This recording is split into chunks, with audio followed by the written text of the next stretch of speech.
Ngayong araw guys ay samahan nyo na naman kami sa ating ikatlong episode ng ating Free Haircut Adventure. Mapanggupay. At dahil suki na natin ang customer na ito, ay dito na lang mismo sa tambayan natin siya sesentensyahan. Gugupitan.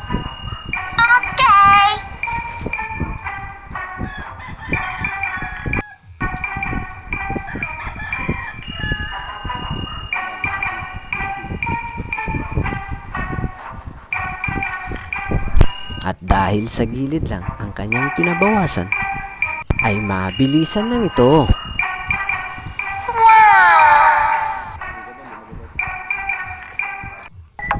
Kaya naman, nang matapos na natin siyang magupitan, ay naghanap na kami ng pang-ulam para sa pananghalian. At dito ay naisipan namin na mamingwit na lang muna sa isang sapa.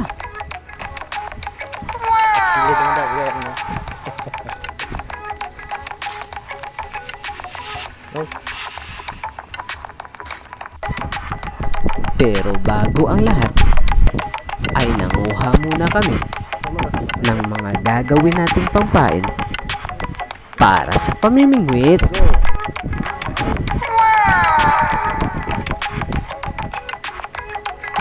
At eto nga ay ang mga bulate.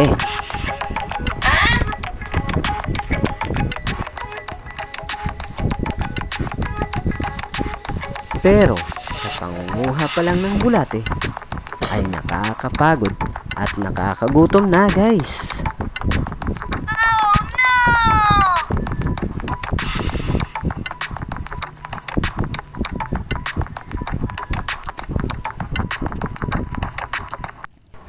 Kaya naman, nang may madaanan kaming puno ng mangga na maraming bunga, ay eto ang naganap.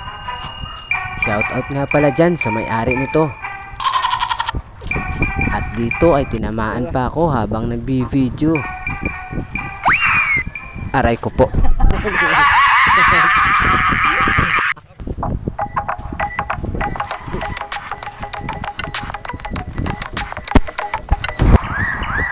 At nang makarating na tayo sa sapa guys, ay eto ang nadatnan namin. Napakababaw lang ng tubig ngayon guys. Pero tuloy pa rin tayo sa pamimingwit.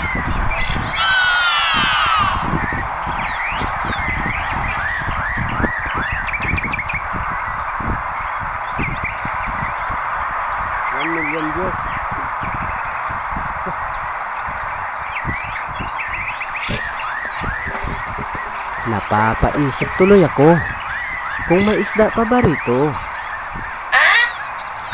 Dahil sa napakababaw na tubig ngayon.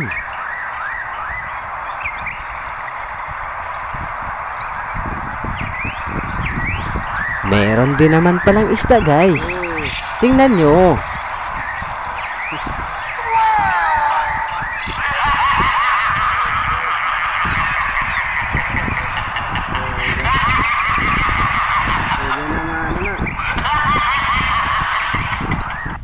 Tula.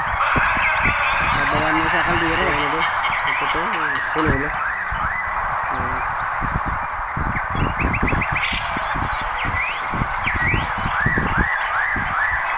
Minsan, ang buhay ay parang pamimingwit lang.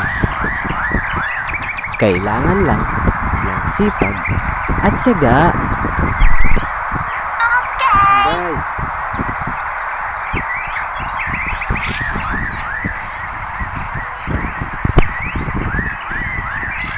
Gaano man kalayo ang ating narating ngayon, ay mas malayo pa rin ang ating lalakbayin.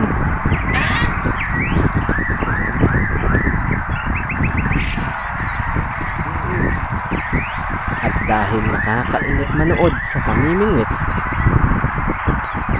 ay sumali na rin ako. Buhaya. Buhaya.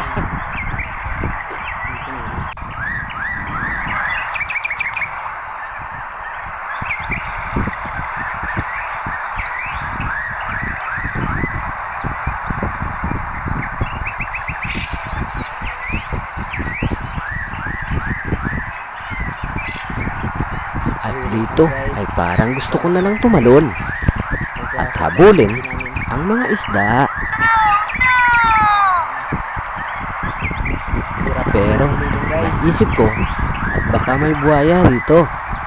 Daming pinipiso.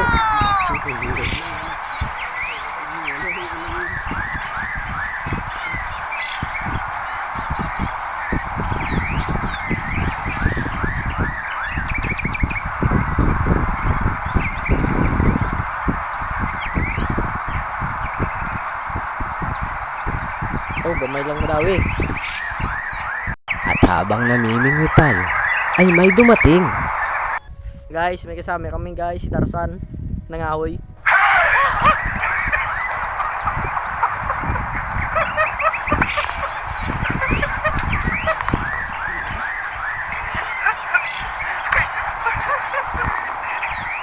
Apat lang ano guys.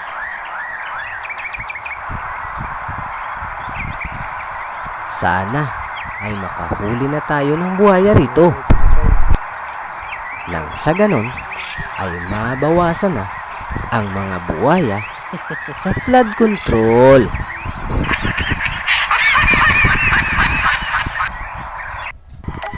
Pero dahil wala pa rin mahuling buhaya, ay lumipat na kami ng pwesto. Hindi kaya buhay.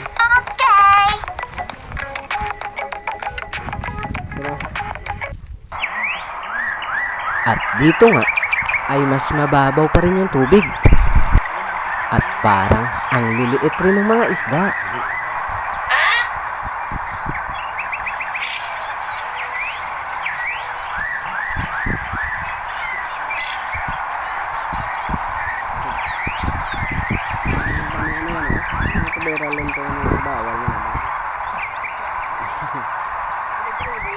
At dito ay nakahuli nga yung kasama natin.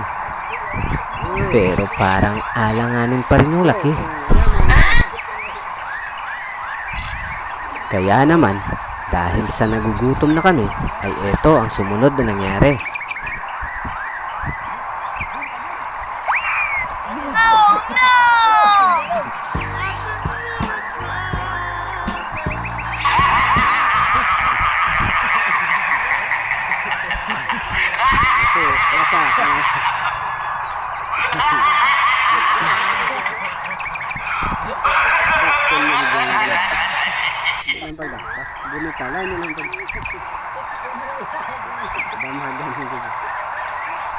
At ang liliit talaga ng mga isda guys. Tingnan nyo.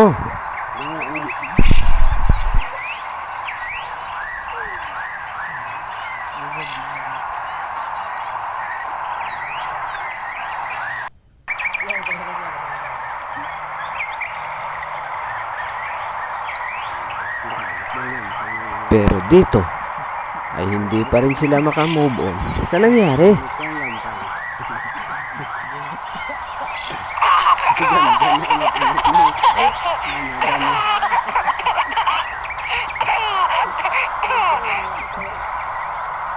Pumilit ang sapatos.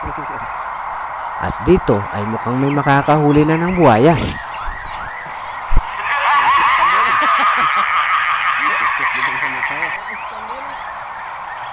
Pero dahil ang liliit pa ng mga isda, ay ibinalik na lang muna natin ito sa tubig. Kaya uuwi na lang tayo nang walang ulam.